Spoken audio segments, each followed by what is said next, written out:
Yun, no? Swak na swak. Ipapakita ko muna sa inyo kung ano yung mga dapat yung unahin. Konting tip na rin to para sa mga gagawa ng halimaw box. Katulad nito mga boss. Ito ay simplified. Pinasimple na halimaw box, pero halimaw tumunog.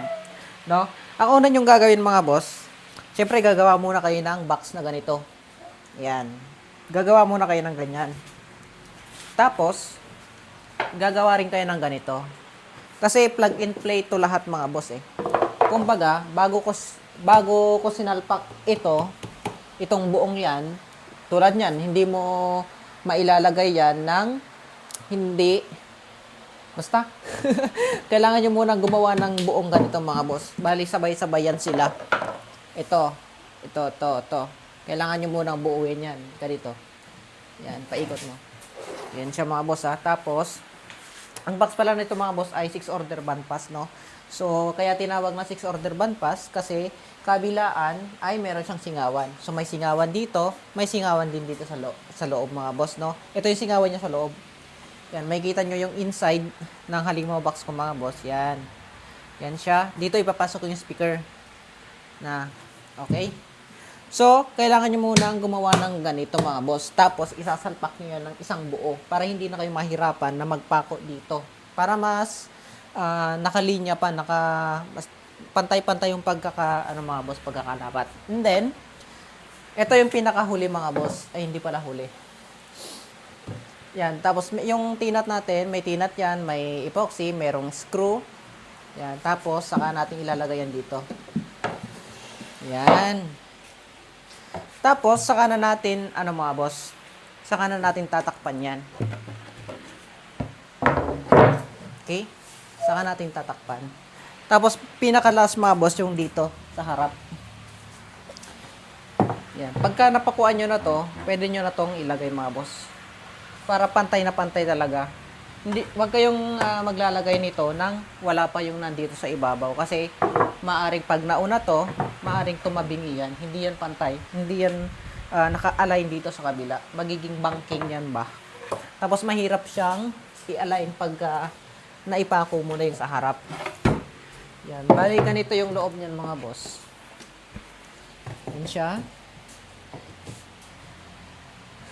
Yan. Bali, naka-screw yan mga boss. Yan. Naka-screw. Tapos yan. So ngayon, share ko sa inyo yung outside na measurement nito mga boss, no? Outside lang. Yan, yung haba nito mga boss papunta sa likod is 27 inches, no? 27 inches. Tapos yung taas naman, yung taas niya mga boss kasi nakapahiga to eh. Yung taas niya is 28 inches mga boss. Tapos dito mga boss, yung size nito is 6 cm. 6 cm yan mga boss yan. 6 cm yan. Tapos ganito rin, 6 cm din dito. Yan, 6 cm. Tapos, yan, share ko na rin sa inyo yung loob mga boss. So, sundan nyo na lang mga boss. Tapos yung dito, 3 inches mga boss. Yan, 3 inches. Then dito naman, 12 na lang. 12. 12 cm mga boss, no? Tapos, yung agwat naman dito mga boss is, bali, 12 cm din. 12 cm, 12 cm, pareha sila. Tapos dito, mapapansin nyo, dito yung pasokan ng speaker, nakadoble yan mga boss. Bago kayo maglagay ng panglikod, is dapat meron na kayong paglalagayan ng tornilyo para dun sa takip. Takip dito sa likod mga boss. Para mas matibay. Baga nakadoble na siya mga boss, no? Yan. Dito is 12. Tapos, itong base naman niya mga boss, yung dito sa baba at sa taas is, yung haba niya, 21 inches. Yung lapad nito sa loob mga boss is lapad sa loob is 20 inches. Tapos yung pinaka-total na lapad niyan kapag meron ng takip dito is may lapad na siyang total mga boss, nasa 54 cm. Pinaka-total niya.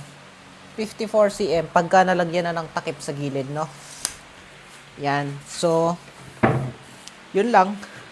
Tapos, yung handle niya mga boss, meron nang naka-ready dyan para pagka sinalpak dito, ay Hindi na masyadong matrabaho mga boss.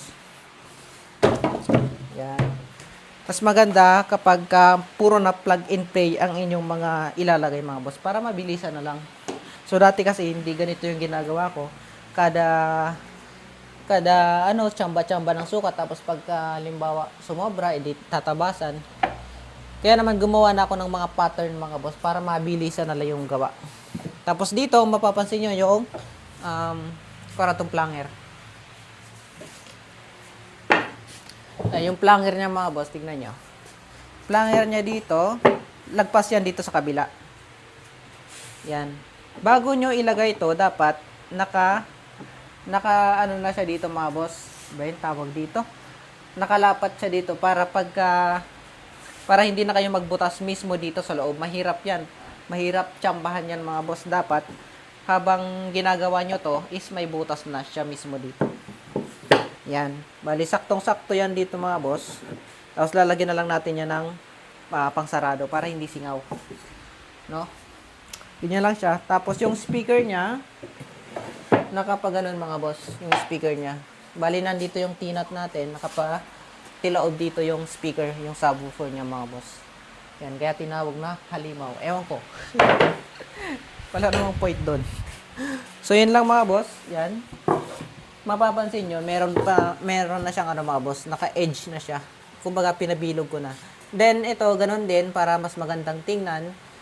Saka ko na siya bibilugin, katulad nito, pagka nailagay ko na lahat ng, pagka-kompleto na. Tulad nito. Yan. May tawag doon.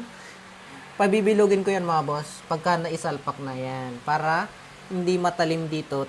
Lalo na kapag magpipintura mga boss, prone yan sa sa gas-gas pagka hindi nyo ginawang ganito router, no? So yun lang. Okay.